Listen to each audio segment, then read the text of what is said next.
اور اس کی گھبراہٹ میں بے پناہ اضافہ ہوا۔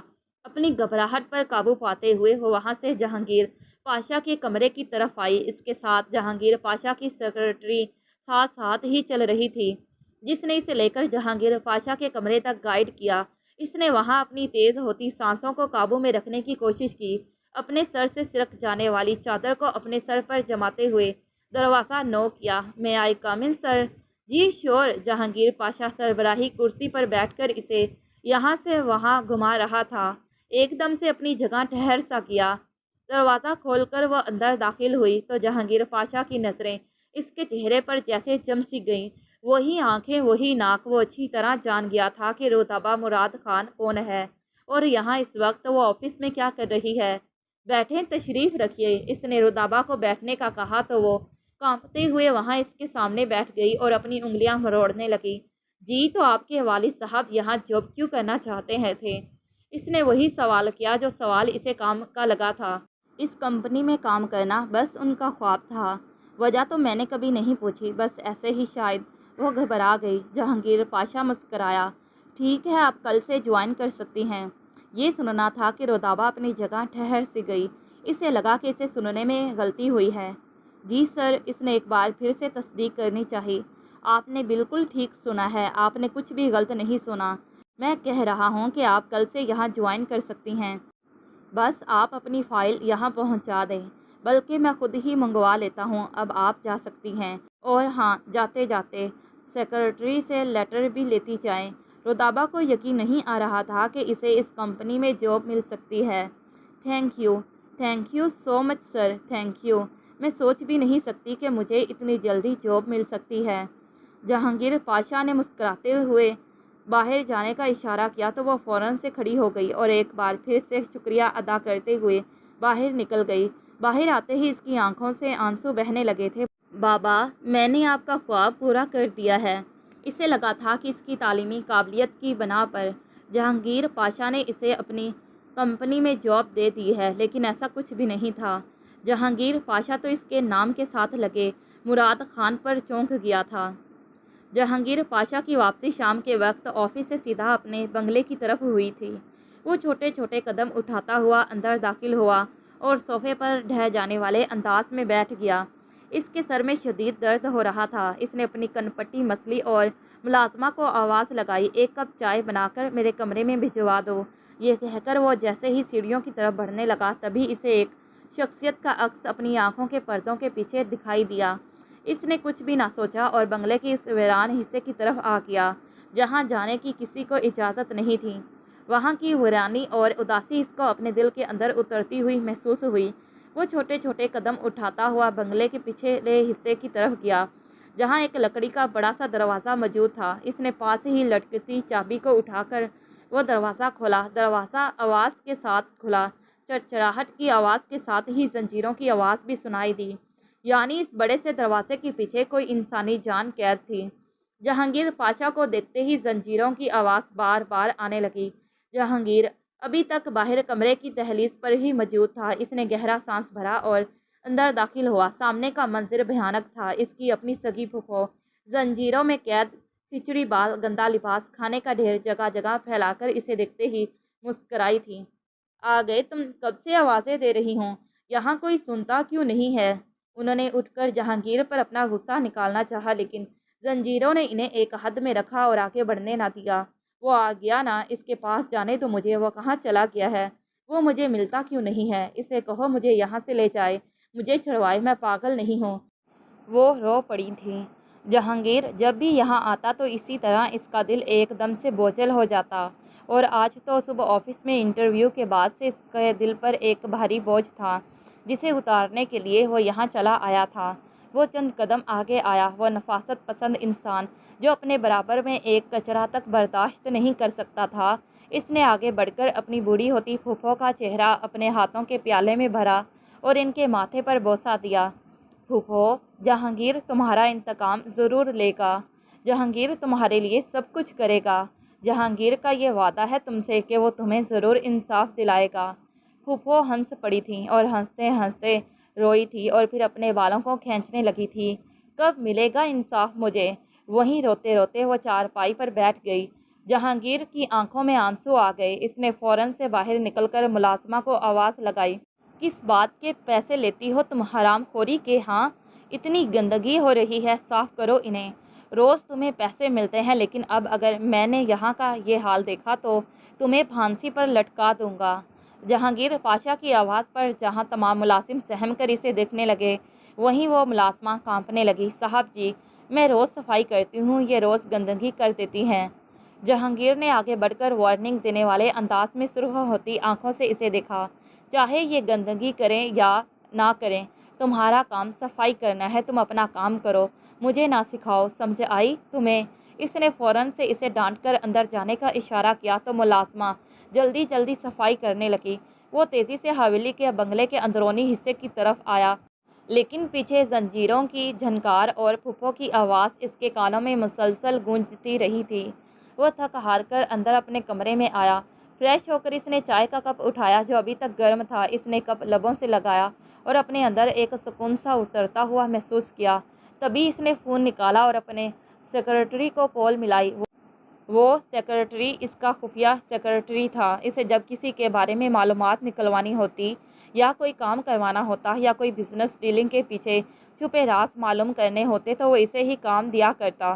اس نے فون کان سے لگاتے ہی اپنی سیکرٹری نعیم کو کہا تھا کہ میں تمہیں ایک تصویر بھیج رہا ہوں، اس تصویر سے متعلق ساری معلومات مجھے پہنچا دو۔ A to Z ہر معلومات مجھے چاہیے، اگر ذرا برابر بھی کوئی کمی ہوئی تو پھر میں تمہیں دیکھ لوں گا۔ نعیم نے جی اچھا کہہ کر فون کاٹ دیا تھا اور اگلے 2 گھنٹوں کے اندر اندر اس کے پاس رودابہ مراد خان کی ساری تفصیل موجود تھی۔ رودابہ مراد خان اپنے والدین کی اکلوتی اولاد ہے۔ اس کے والد صاحب بستر میں ہیں، معذور ہو گئے ہیں۔ گھر کا خرچہ چلانے کے لیے وہ جاب کرنے کے لیے آئی تھی۔ اس کی والدہ گھریلو خاتون ہیں۔ ان کا تعلق اپنے آبائی گاؤں سوات سے ہے۔ وہ سوات کے رہنے والے ہیں، لیکن پھر روزی روٹی کے چکر میں یہاں کراچی آ گئے ہیں۔ 10 سال پہلے مراد صاحب سوات میں ایک ٹور گائیڈ کے طور پر کام کرتے تھے، لیکن وہاں پر دھندا نہ ہونے کی وجہ سے انہیں یہاں کراچی آنا پڑا۔ جہانگیر نے قرب سے اپنی آنکھیں میچ لی تھی۔ اسے اپنے والد صاحب کے آنے کا انتظار تھا۔ وہ انہیں ساری تفصیل بتانا چاہتا تھا۔ وہ بزنس میٹنگ کے سلسلے میں لندن گئے ہوئے تھے۔ چائے پینے کے بعد اس نے چھت کی طرف قدم بڑھائے تھے، جہاں اس کی بیجان ٹہل رہی تھیں۔ یہ ان کی عادت تھی کہ وہ شام کے وقت چھت پر چہل قدمی کیا کرتی تھیں۔ انہوں نے جہانگیر کو وہاں آتے دیکھا تو فوراً سے اپنے پاس بلایا۔ کب آئے ہو بیٹا؟ مجھے تو کسی نے بتایا ہی نہیں۔ چائے وغیرہ پی تم نے؟ جہانگیر نے آگے بڑھ کر ان کے ماتھے پر بوسہ دیا۔ امی جان کب کا آ گیا ہوں، بہت تھک گیا ہوں، آپ سے ایک ضروری بات کرنا چاہتا ہوں۔ اس کی والدہ نے حیرت سے اس کی طرف دیکھا۔ چلو بیٹا نیچے چلتے ہیں، ایسی بھی کیا ضروری بات ہے جو تم چھت پر آ گئے؟ مجھے نیچے بلوا لیا ہوتا۔ جہانگیر نے ان کا ہاتھ تھام کر وہاں سیمنٹ کے بینچ پر انہیں بٹھایا اور خود گھٹنوں کے بل زمین پر بیٹھ کر ان کی طرف دیکھنے لگا۔ اگر میں آپ سے آج کچھ مانگوں تو آپ مجھے انکار تو نہیں کریں گی نا؟ بیجان مسکرا دی۔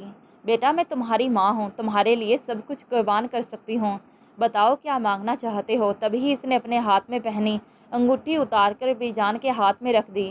میں سفینہ سے شادی نہیں کرنا چاہتا۔ 1 ہفتہ پہلے ہی تو اس کی منگنی ہوئی تھی اور اس نے خود سفینہ سے شادی کا کہا تھا، لیکن اب پھر اسے کیا ہو گیا؟ بیجان حیرت زدہ رہ گئی۔ تم پاگل ہو گئے ہو؟ کیا کہہ رہے ہو؟ سفینہ میری بھانجی ہے اور تم نے خود اسے پسند کیا تھا۔ اب 1 ہفتے میں ایسا کیا ہو گیا کہ تم اپنی پسند سے پیچھے ہٹ رہے ہو؟ جہانگیر نے مسکراتے ہوئے ان کی طرف دیکھا۔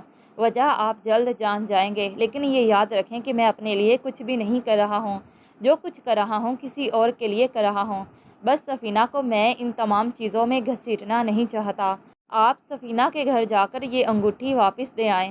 میرا ایک دوست اسے پسند کرتا ہے، وہ اس سے منگنی کر لے گا، کچھ عرصے رونا دھونا کرے گی، پھر ٹھیک ہو جائے گی، لیکن اصل بات تو میں اب کرنے جا رہا ہوں۔ بیجان اسے غور سے سن رہی تھی۔ اس کی اس بات پر انہوں نے جہانگیر کو غصے سے دیکھا۔ اب کچھ رہ گیا ہے بات کرنے کے لیے؟ جہانگیر نے ان کے ہاتھوں کو آنکھوں سے لگا کر چوما۔ بس ابھی اس بات کا وقت نہیں ہے، لیکن وقت آنے پر آپ کو سب بتا دوں گا، فی الحال یہی کافی ہے۔ وہ یہ کہہ کر وہاں سے واپس لوٹ گیا۔ بیجان اسے آوازیں دیتی ہی رہ گئی، لیکن بیجان جان گئی تھی کہ اب وہ انہیں جواب نہیں دے گا، کیونکہ جو وہ فیصلہ کر لیتا ہے وہ اٹل ہوتا تھا، اور پھر اس سے پیچھے ہٹنا اس نے سیکھا ہی نہیں تھا۔